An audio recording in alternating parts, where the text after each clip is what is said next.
ఈ remittance tax అని చెప్పని ఒకవేళ ఇక్కడ నుంచి వెళ్ళిన వాళ్ళు కానీ వేరే ఏ దేశానికైనా నాట్ ఓన్లీ ఫర్ ఇండియా, ఏ ప్రాంతాల నుంచి వెళ్ళినప్పటికి కూడా అక్కడ సంపాదించుకున్నటువంటి డబ్బులు కనుక ఇక్కడికి పేమెంట్ చేసినా, ఇక్కడికి పంపించుకున్నా కానీ దాని మీద కూడా ట్యాక్స్ వేస్తున్నారని చెప్పని ఒకటి నడుస్తుంది. నిజమేనా అది?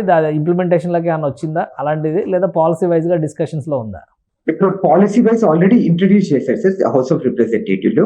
సో దాంట్లో ఏం చెప్తున్నారంటే నాన్ సిటిజన్స్ ఎవరైనా కానీ, అంటే పర్మనెంట్ వీసా అంటే గ్రీన్ కార్డ్ హోల్డర్స్ కానీ, లేకపోతే F1 లో ఉండే వాళ్ళు కానీ, H1 లో కానీ, ఏ వీసా ఉండే వాళ్ళు కానీ, వాళ్ళు సిటిజన్స్ కాకపోతే వాళ్ళు ఏ దేశానికైనా డబ్బులు పంపించాలంటే వాళ్ళు 5% ట్యాక్స్ కట్టించుకుంటారు సార్ దాని మీద, రెమిటెన్స్ ట్యాక్స్ అని.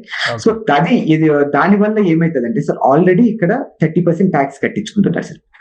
దాని మీద మళ్ళీ అదనపు 5% ట్యాక్స్. ఓకే. ఇప్పుడు చాలా మందికి ఈ దేశానికి వచ్చే వాళ్ళందరూ F1 లో ఉండే వాళ్ళందరూ లోన్లు కట్టుంటారు సార్ ఇండియాలో. సో వాళ్ళందరూ ఆల్రెడీ మనం ఇండియాకి డబ్బులు పంపించి మళ్ళీ దాని మీద డబ్బులు కట్టి లోన్లు క్లియర్ చేసుకోవాలి సార్. ఇప్పుడు అట్లాంటి పరిస్థితి వస్తుంది. దీని ద్వారా ఏమైతుందంటే ఈ హవాలా ట్రాన్సాక్షన్స్ అనేది ఎక్కువ పెరిగిపోతాయని నేను అనుకుంటున్నా సార్. ఓకే. ఇదంతా తప్పించుకోవడం వల్ల ఏం చేస్తారంటే ఇక్కడ ఉన్న వాళ్ళు, అంటే నేను అనుకోవడం, అంటే నేను కూడా ఒక రిపోర్ట్ ద్వారా చదివడం ఏంటంటే, ఇప్పుడు నా ఫ్రెండ్ ఎవరో ఒకరు ఉంటారు, సర్లేరా నువ్వు ఇండియాలో డబ్బులు ఇచ్చేసి నేను ఇక్కడ నీకు ఫీ పే చేస్తానని చెప్పడం. దీని ద్వారా ఏమైతుందంటే ఇది కంప్లీట్ గా లీగల్ లూప్ హోల్.